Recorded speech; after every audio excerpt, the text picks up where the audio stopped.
So गाइजहरु हामी चाहिँ फेरि आइसक्यो नयाँ ब्लग लिएर। आज चाहिँ हामी चाहिँ समीरसँग छौँ हैन, हाम्रो दोस्तसँग। अब चाहिँ यसो हाम्रो यहाँ दोस्त चाहिँ हिरो हुँदैछ हैन। अनि आजको ब्लगमा चाहिँ हामी के गर्छौँ भने के गर्ने पौडी खेल्ने, स्विमिङ गर्ने छौँ हैन। त्यसपछि अनि भयो भने माछा साछा हेर्ने। माछा चाहिँ आज मार्दैन होला किनभने आज चाहिँ हेर्ने मात्रै हो।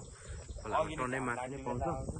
त्यसपछि भेट्यो भने मसरुम पोलेर खाइन्छ। मसँग चाहिँ लाइटर पनि छ हैन। अब छिटो खानालाई चाहिँ ल्याएन तर नि यस्तो छ पाराहरू चाहिँ। भ्यू चाहिँ यति दामी आइरहेछ हैन।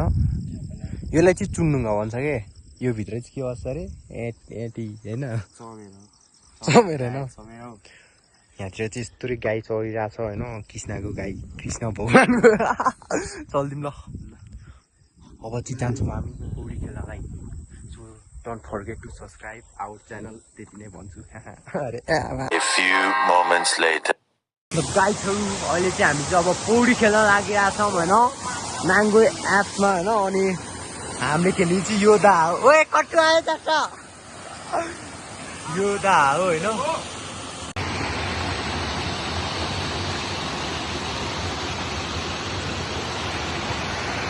यहाँनिर चाहिँ माछाहरू नि ठुलो ठुलो रहेछ हैन।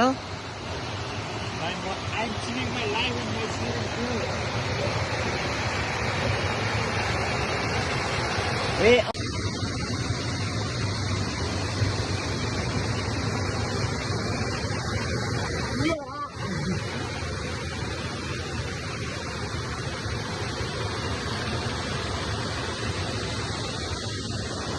यहाँ चाहिँ माछा नि टन्नै रहेछ हैन, ठुलो ठुलो। सो अब यो दाम पौडी खेल्नेछौँ हामी चाहिँ।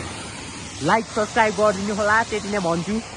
चल्दिउँ ल ल ल। यो चाहिँ हाम्रो लुगा हैन। लास्टै जाडो छ, घाम पनि लागेको छैन।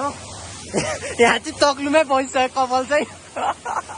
मेरो चाहिँ चाउचाउ नै चाउचाउ छ नि त, त्यही भएर यस्तो छ। औ सेट भेन्टिलौडी।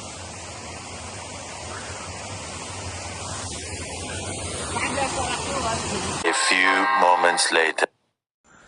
ल गाइजहरु अब हाम्रो चाहिँ चार्ज पनि 4% आइसक्यो हैन। अनि अब चाहिँ यहीँनिर इन गर्नुपर्ने हुन्छ हाम्रो ब्लग चाहिँ। अनि सब्सक्राइब गर्नु होला, लाइक गरिदिनु होला, सेयर गरिदिनु होला।